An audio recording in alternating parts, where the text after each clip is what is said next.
Hi అండి. ఇండియాలో present గట్టిగా వర్షాలు కురుస్తున్నట్టున్నాయి కదా! బట్ జర్మనీలో ప్రాపర్ సమ్మర్ ఇప్పుడే స్టార్ట్ అయిందండి నాకైతే.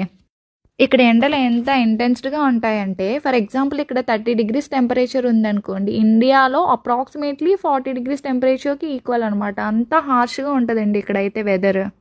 ఇంకో విషయం చెప్పనండి. ఈ జర్మన్స్ సమ్మర్‌లో బ్రౌన్ కలర్‌లోకి రావడానికి తెగ కష్టపడిపోతారండి. ఎందుకంటే సమ్మర్ వెకేషన్ తర్వాత ఫెలో జర్మన్స్ అడుగుతారట. ఏంటి ఇన్ కేస్ మనం వైట్ కలర్‌లో ఉంటే, "హే! నువ్వు ఇంకా బ్రౌన్ కలర్‌లోకి రాలేదేంటి?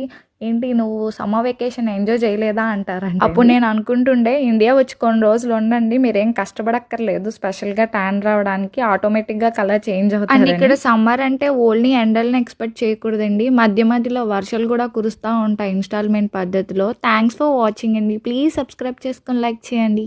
హాయ్ అండి. ఇండియాలో ప్రెజెంట్ గట్టిగా వర్షాలు కురుస్తున్నట్టున్నాయి కదా! బట్ జర్మనీలో